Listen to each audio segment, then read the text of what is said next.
Good afternoon. I welcome you all to this session of fluid mechanics. Last class we were discussing about the acceleration.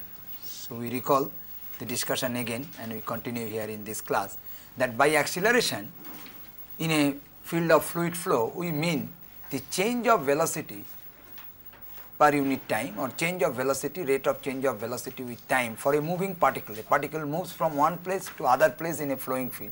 What is this change of velocity? That is accounted as an acceleration. Now, since a fluid particle takes time to move from one point to other point, so change of velocity depends upon two factors, that the velocity distribution from point to point, that is the velocity distribution with the space coordinates, and the velocity dependence with time. As you know that if we consider a fluid particle, the velocity of a fluid particle at any instant is the velocity of that point at that instant where the fluid particle exists at that instant. So therefore, by acceleration we mean or we define it is the change in velocity for a fluid particle to move from one point to other point. All the fluid particles are convected in a flow field. So therefore, this change in velocity is due to the variation of velocity with the space coordinates along with the variation of velocity with time.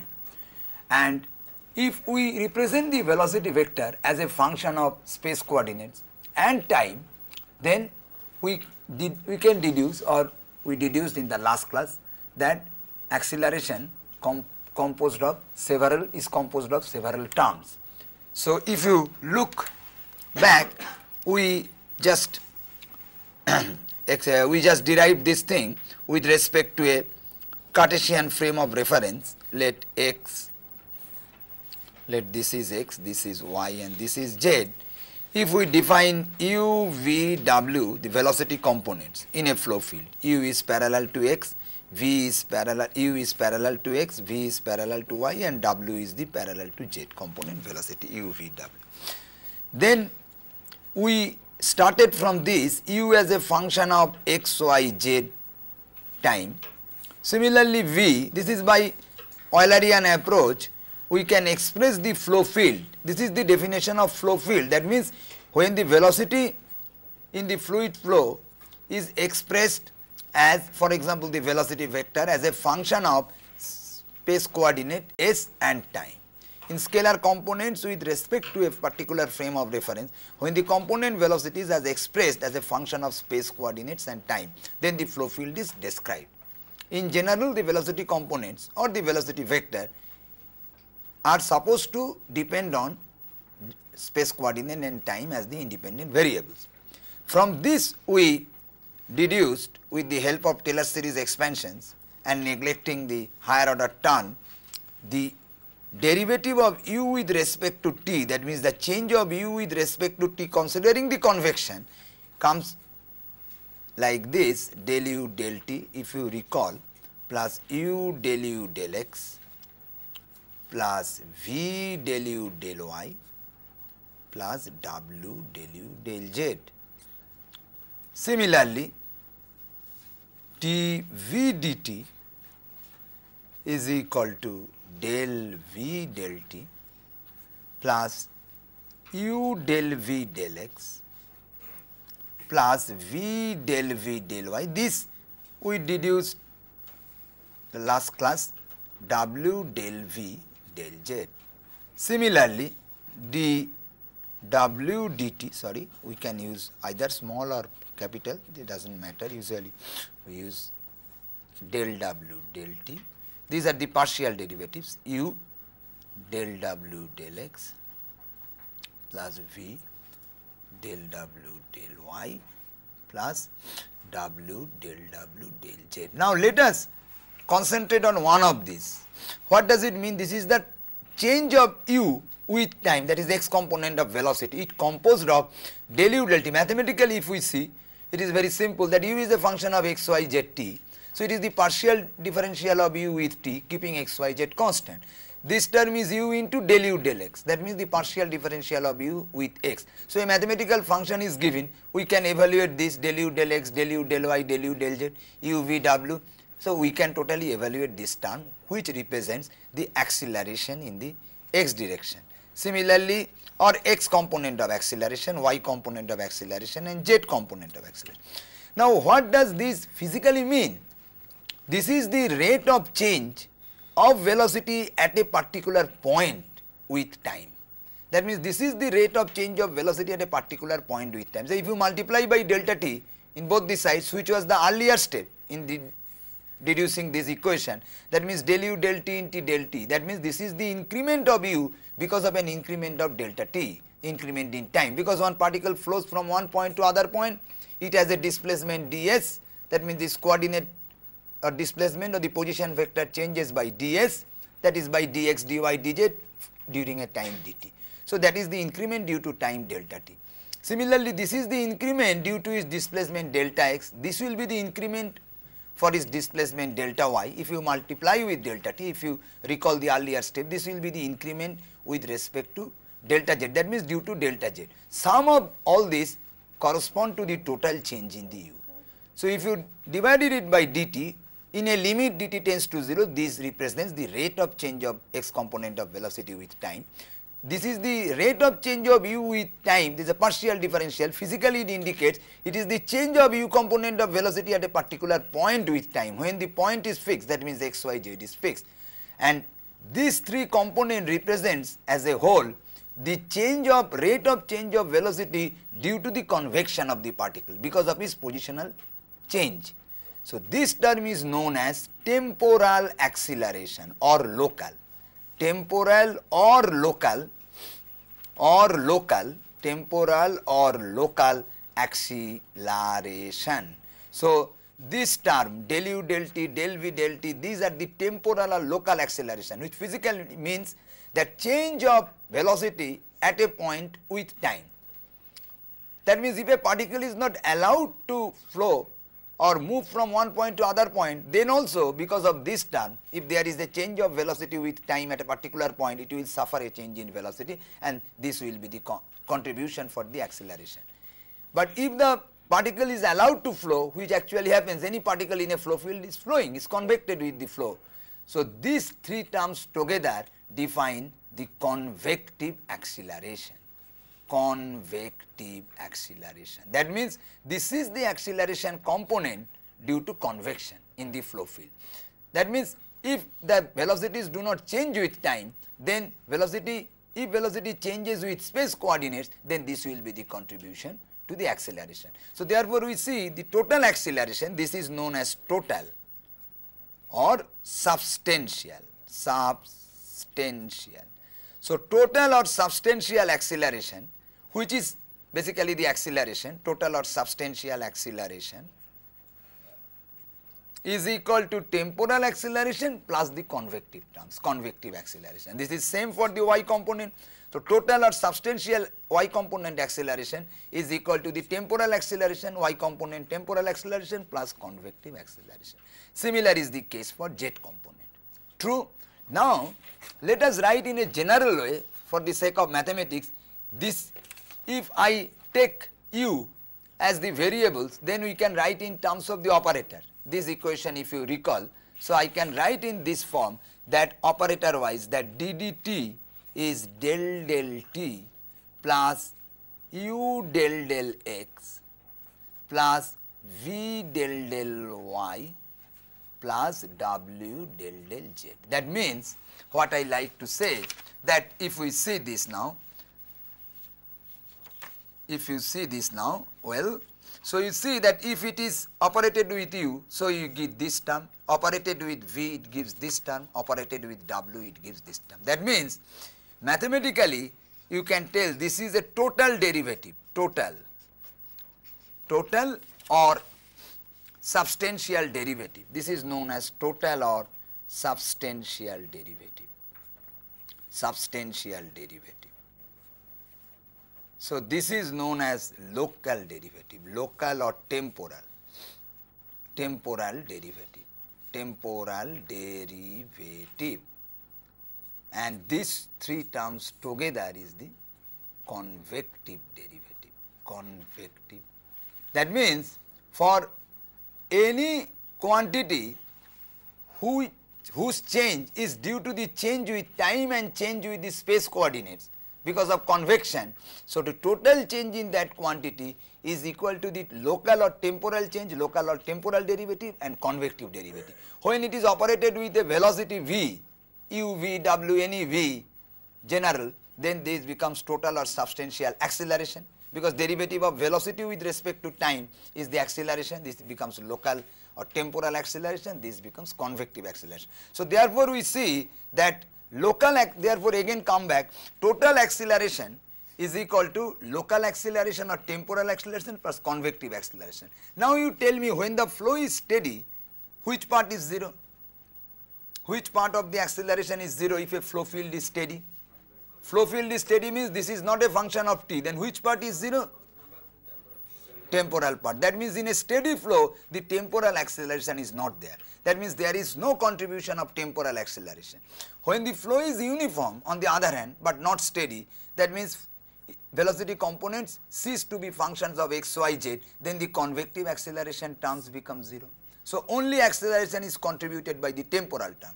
So therefore, the acceleration is contributed by both temporal, that means unsteadiness of the flow, and convective, that is non-uniformity of the flow. When the flow is both uniform and steady, then there is no acceleration. Both the temporal term is 0 and also the convective term is 0. The flow does not have any acceleration. So any combination we can have. That means we can write for a steady and uniform flow, if I write local or temporal acceleration, and another one is the convective acceleration, okay, then I can write for a steady flow, both of them, for a steady uniform flow, local 0, convective 0. If we write steady non-uniform flow, then which one is 0? Local 0, but convective exists. If I write unsteady but uniform,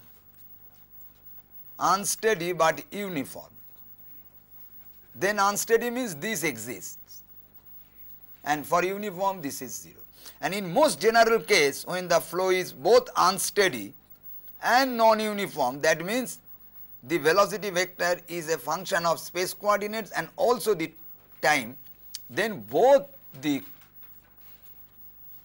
thing, that means the temporal and convective term exists. So therefore, we come to the conclusion, the total acceleration in a fluid flow field, which is defined as the rate of change of velocity of a particle which is being convected in the flow field, as its change of velocity of a particle with respect to time as it flows from one point to other point, is composed of two distinct parts. One is the change of velocity with time, another is the change of velocity with space coordinates.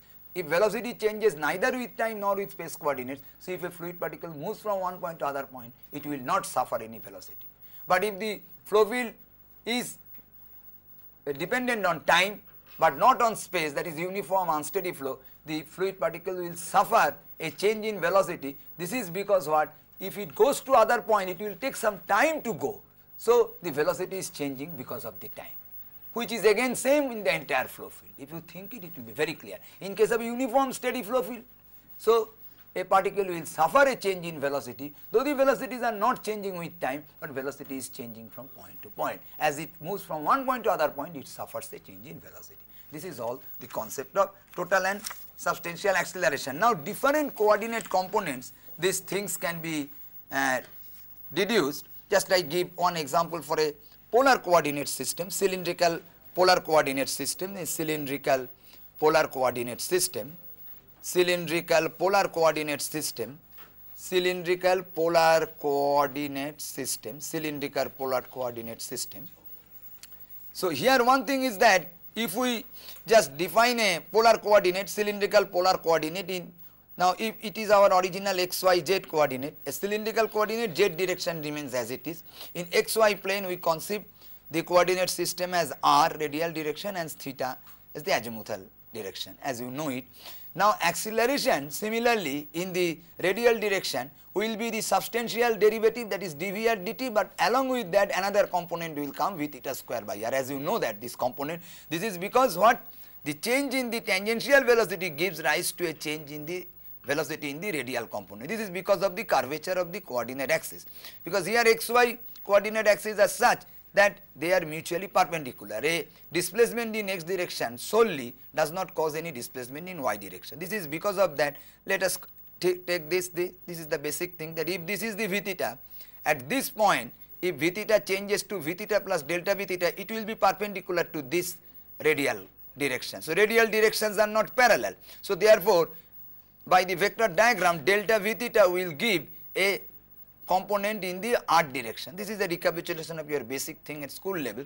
So if you divided it by delta t, so it becomes delta v theta delta t. So therefore you see, so there is a change in the delta v, that means we get an acceleration in the radial direction. Similarly, due to change in Vr, you see Vr and Vr plus delta Vr, so you get, so delta Vr, delta Vr delta theta.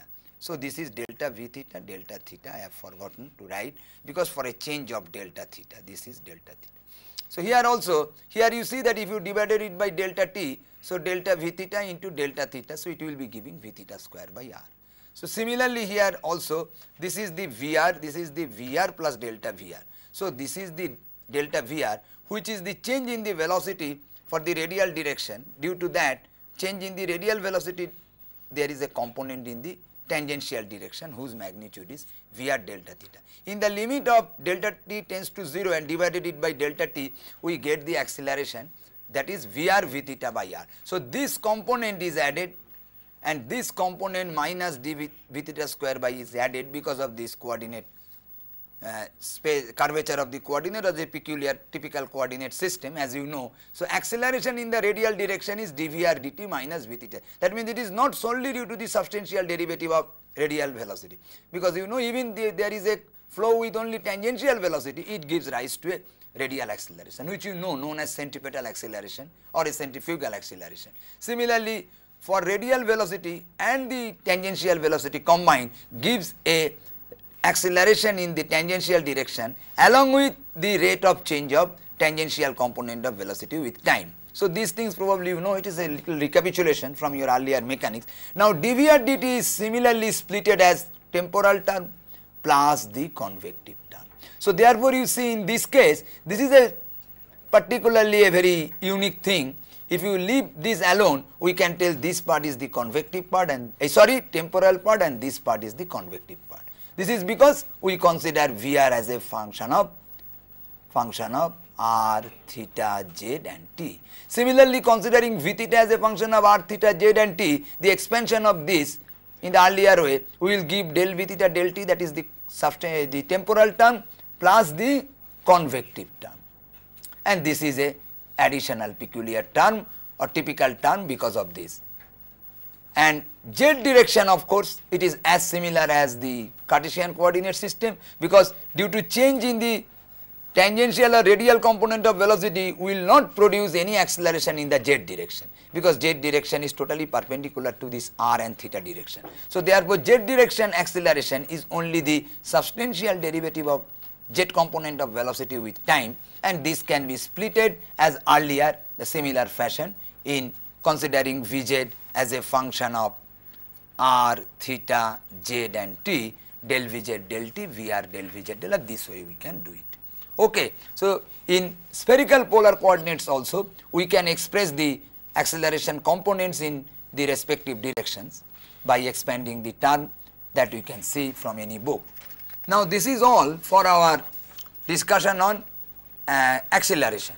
Now we will discuss few other things known as streamline first. What is the definition of a streamline? Well, okay, what is streamline? Now streamline is a, how do you define a streamline? Streamline is an imaginary line or a series of imaginary lines in a flow field which are conceived or drawn, imaginarily drawn or conceived in such a way that the tangent to this line at any point, at any instant represent the direction of the instantaneous velocity vector at that point. Again I repeat, just this is the definition, you may not have to write, you can see any book, the definition will be there, you try to understand the thing. That means a series of lines, imaginary lines drawn in a flow field such that at any instant, because instant to instant the series of streamlines may change, that will be clear if the flow is unsteady. That means at any instant if I tell that this is the series of streamlines, that means at any point on this line or curve, line is a very generalized statement of a curve, in a two-dimensional frame I tell these are the series of lines or curves, such that at any point the tangent to the curve represents the velocity vector at that point, at that instant, where the streamlines are specified. To that the streamlines are specified. So let us see streamlines. Streamlines are like this.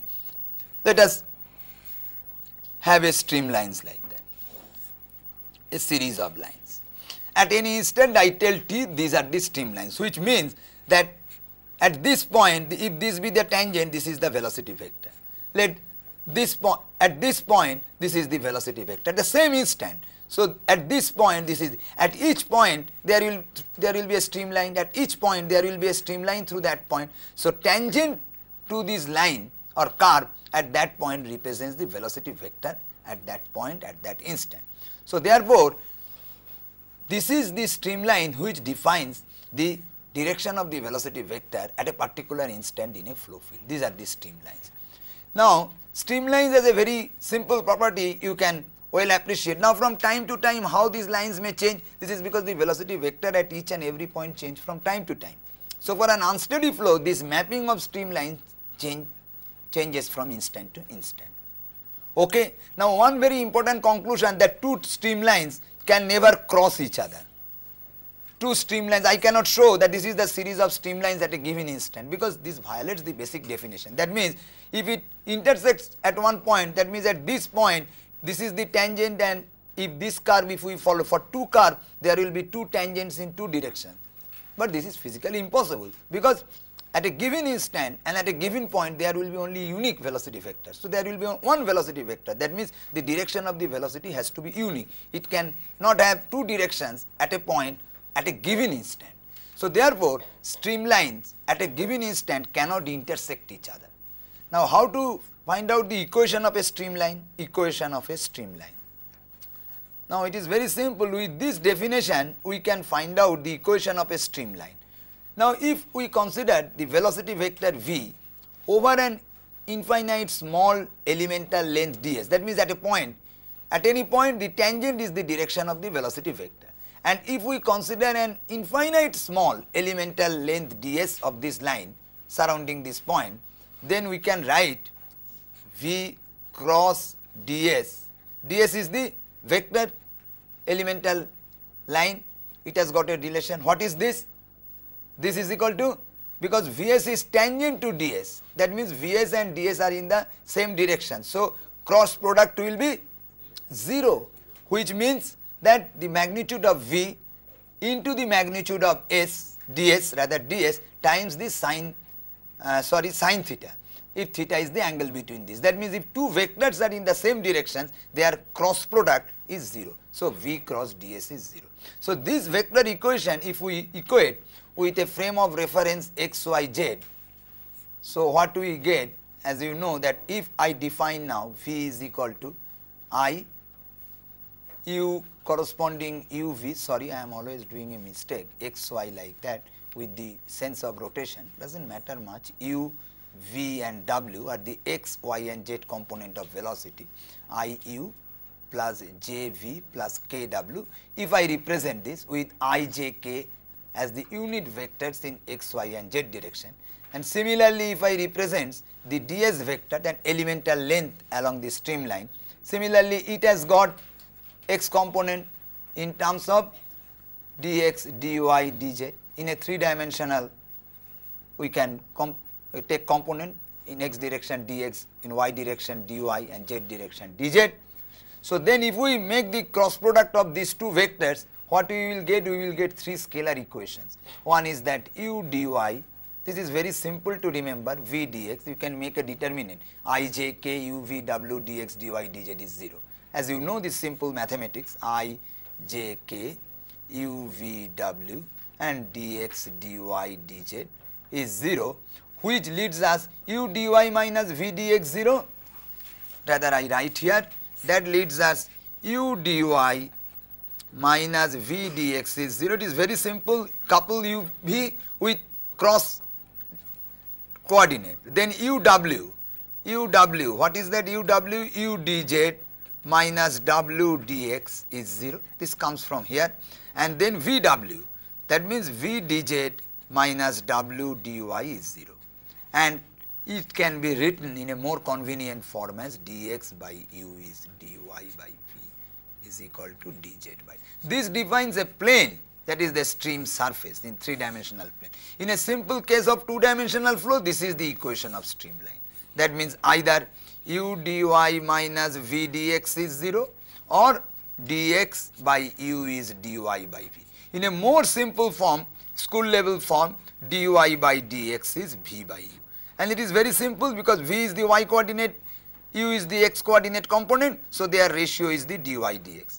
That is the direction or the slope of the curve. So if you integrate this equation or this equation, same thing, these 3 equations are same. That means if I know u and v explicitly as the function of x and y and t, and if you integrate this, you get explicitly the equation of a streamline. So therefore you see the equation of a streamline is this vector form, and with reference to a Cartesian coordinate system, this becomes is equal to this, and for a 2-dimensional case, this is the equation for streamline. Now I think it's okay. Now I come to path line. If any problem you can ask me, path line. Here mathematics is less, but you have to understand. Path line, actually now if I give a definition of path line, you will see that while streamline corresponds to Eulerian concept of description of fluid flow, path line corresponds to the Lagrangian concept. Why? The definition of path line is nothing but the locus of a point of a given identity. That means let a point with identity P1 as it traverses in the flow, this is the path line. So path line like this. This is the path line.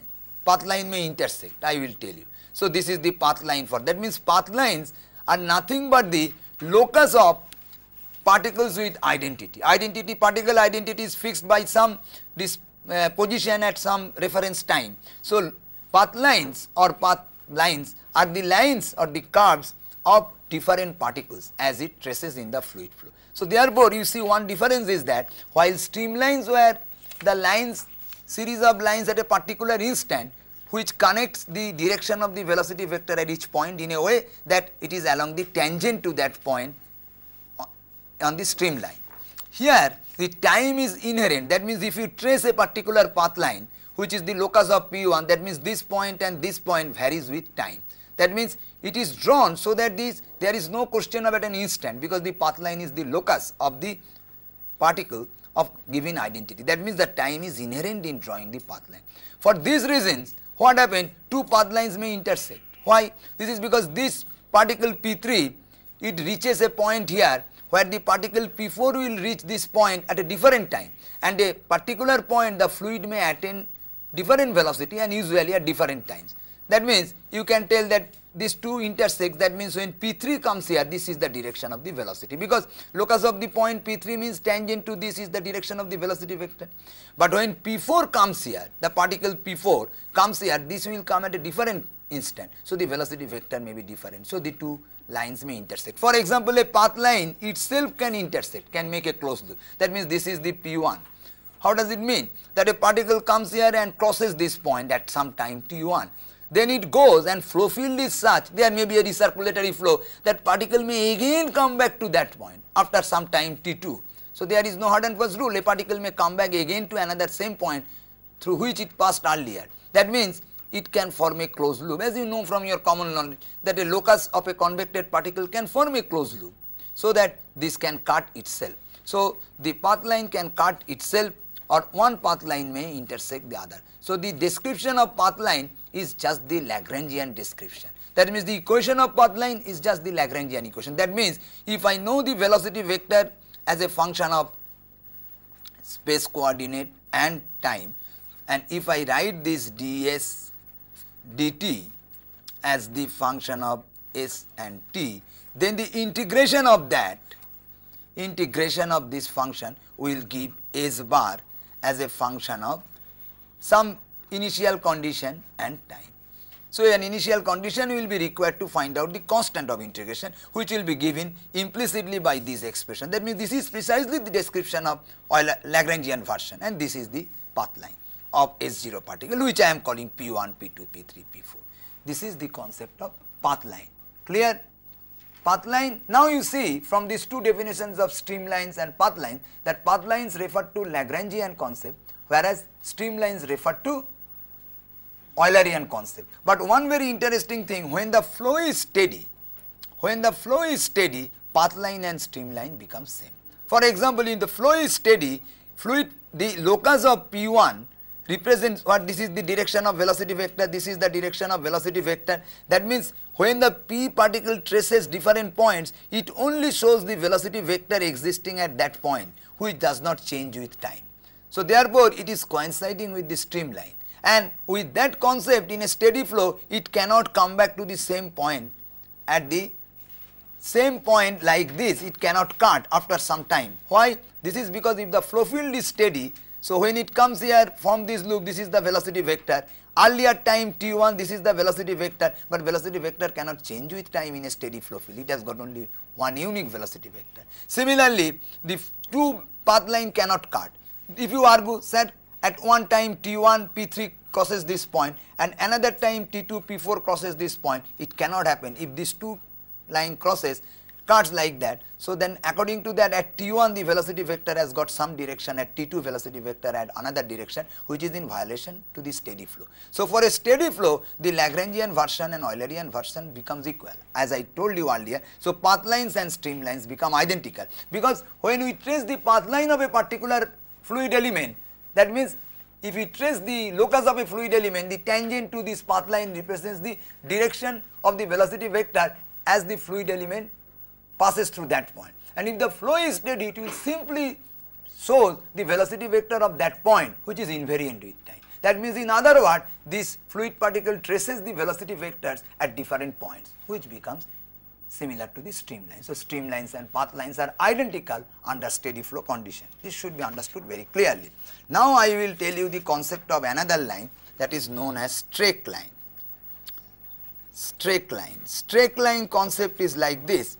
A straight line is defined as the locus of, you may not have to write, the locus, straight line is the, at any instant, is the locus of the fit or the ultimate locations of all the particles at which have passed through a fixed point. That means, it is the, at any instant, it is the locus of the ultimate positions of the particles at that instant which have passed through a fixed point. Okay? Let us understand what is it, straight line. Let us consider a fixed point here through which several particle passes. One particle, let us consider P1, which passes to this point and it is moving via this line. After some time, at time T1, T is equal to 0 for example. At time, after time delta T, another particle crosses the same point. This point is fixed, O for example. Same point, this particle is P2, which is coming from the flow field and path. Since the flow is unsteady, we will consider in general first that, then it will not traverse the same path, it will traverse different path because the velocity vector has changed. Let it traverse a path like this. It is. After another time, let 2 delta T or 3 delta T, some interval, another fluid particle P3 for example, which again passes through O, and velocity vector is continuously changing. So, let us see that this traces the path like that. So, these are the particles tracing the path. At any instant T I fix and see that the first particle P1 which crosses this point O at T is equal to 0, it has come up to this point only. And the second particle P2 which has crossed this point O at some time interval from T is equal to 0 delta T, it has come only up to that point.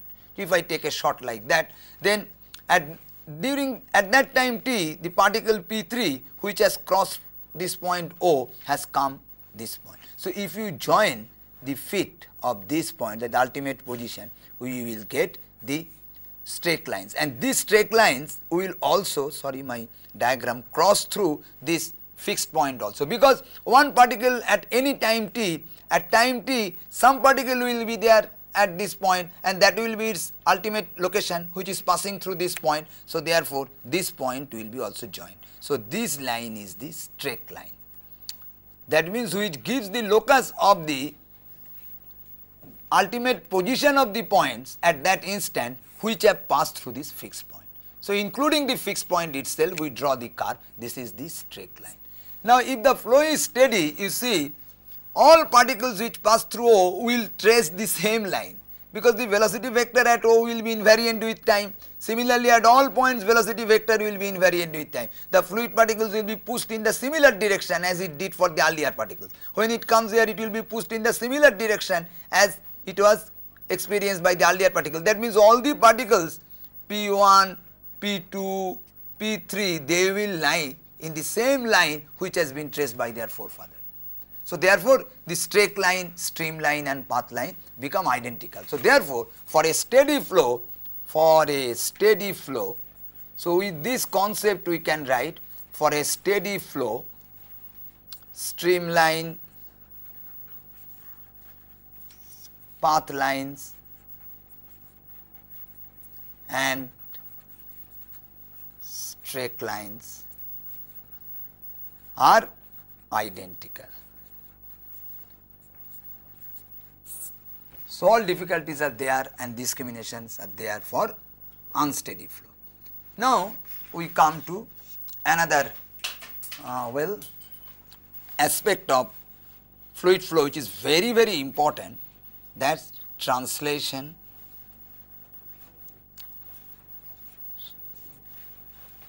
rotation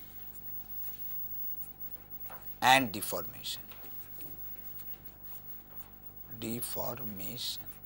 Now, these three things are very important for a fluid flow. Now, one thing, translation, rotation and deformation, these three things. Now, let us discuss that the basic difference from a fluid motion from that of a solid motion is that in a solid, you see that when a solid body is moving, each and every particle in a solid body, because of the strong cohesiveness, move with the same velocity or the same acceleration, if it moves continuously. If a solid body is rotated, each and every particle of the solid body moves with the constant angular velocities or angular acceleration. These motions are known as solid body motions. That means, if you want to describe the velocity field within the solid body as a function of space, there is no description, because all points move with the same velocity. And this velocity may change. That means, this will change, but again the velocity will be the same. That means, they move with the constant velocity and constant acceleration. But for a fluid particle or fluid system, it is not so. That is the basic difference which I told you at the beginning, first class. And that is the reason for which in a flow field, the velocities are functions of space coordinates. That means, if you identify, just common sense, physically you think, if you identify a fluid particle or a fluid mass or a fluid body, then you will see the different points on the fluid body is varying with its velocity. So, therefore, they are moving with different velocities, as a result of which it creates a continuous deformation. What is that? Continuous changing its length or dimensions, linear dimensions, continuous changing in its shape, the angular dimension, which is not found in a solid body. Solid body may deform under static condition, but when a solid body moves, its linear elements do not suffer a continuous change in its dimensions, or its angles, that is the angle between the included sides, included angle between the sides, do not go on continuously changing, which happens in case of fluid body. This is because the velocities of the fluid particles are different from point to point, which is mathematically expressed as a function, that velocity vector is a function of the space coordinates. So, therefore, we see that because of this, the fluid body has got deformation. So, this is the only difference. Solid body has got translation, solid body has got rotation, but fluid body along with the translation and rotation, they have got deformation.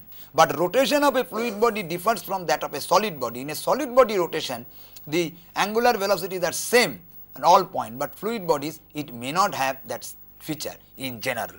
So, next class I think I will discuss this translation, rotation and deformation in general, and that will be the last topic of this fluid kinematics. So, today I close here. Thank you.